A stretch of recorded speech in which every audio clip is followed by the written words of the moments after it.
This is the first time I've ever really been away from home. Rikers is so big, but it's so small.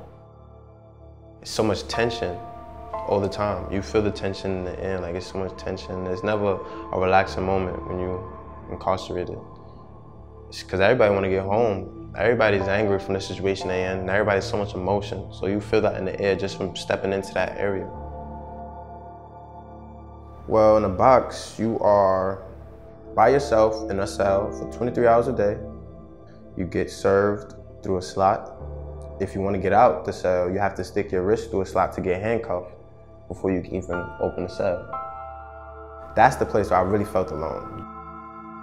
First initial feeling I had, I was like, I can't believe that I even got into a worse situation in jail at first. But then after a while, it didn't feel so bad because I was away from everybody. And I read a lot of books, Books helped me get through my time a lot. I feel like reading opened my world, like mental world, like it's more space in my mind just from reading.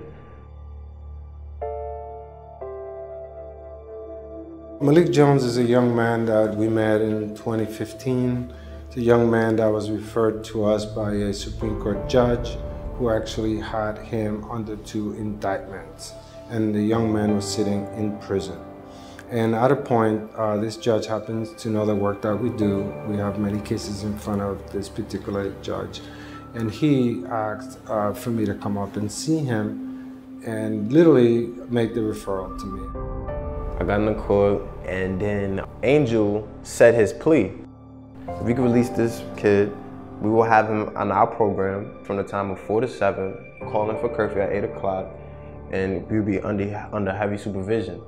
So basically, I agreed to that program for a year. But the trick was, if I got locked up again, that I would do 7 years on each case that I had. So that's the choice I had to make. 7 years on each case with a program. I chose the program. You know what I'm saying? Definitely chose avenues for justice. Like.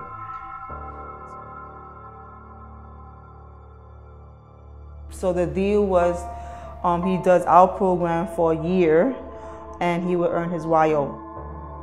So YO is a youthful offender.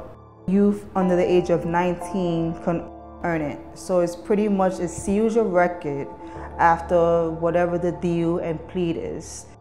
Some people say that young people's brains aren't even developed until they're 21 in terms of accountability and responsibility.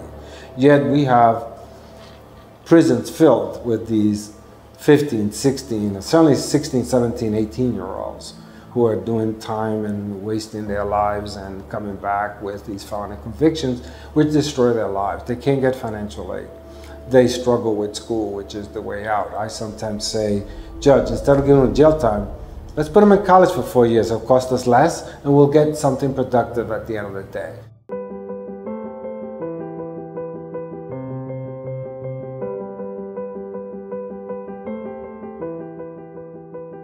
A YO, a youthful offender, is basically a second chance for people from 16 to 18. And I believe that we need something like that to give the youth a second chance, because the youth make choices that they wouldn't make if they were a little bit older. So that little second chance is a booster. It helps. It helps if you ever made a wrong choice, and having that option to even have a YO, to not have a felony on your record, is a boost.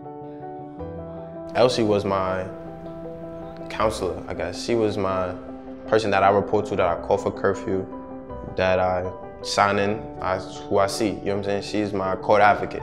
We put together a plan of action for the young man that incorporated his commitment to the organization, his commitment to moving forward, his commitment to going to school, commitment to not hang out as he used to, our commitment to keep a curfew, our commitment to being here and participating in workshops and staying out of trouble. And Elsie held him to that. What I bring to these kids is, I know how it feels to be penniless. I know how it feels to be on the streets. I know how it feels to be in jail. I know how it feels to be around peer pressure. I have been there. I have done it. So when I could connect with these kids, really a connection.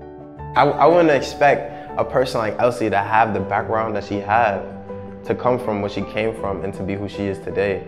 Like, that's kind of inspiring to know that you can be who you are and still become what you want to become. She showed me a lot to know that you just gotta do it. Buckle down, work hard.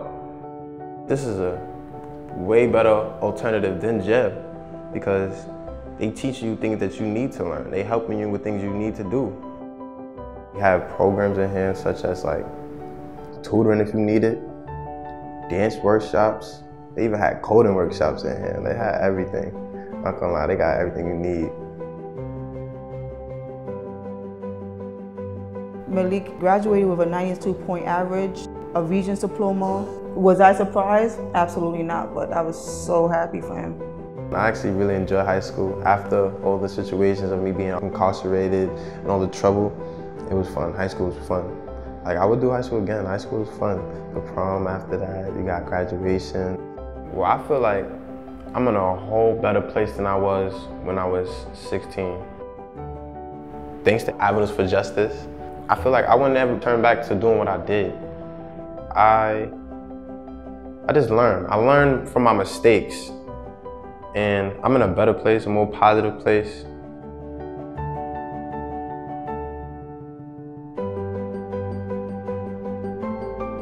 This young man has potential to go to college, to be anybody he wants to be. I'm actually thrilled that he has the opportunity to do anything he wants because he has earned it through Avenues for Justice.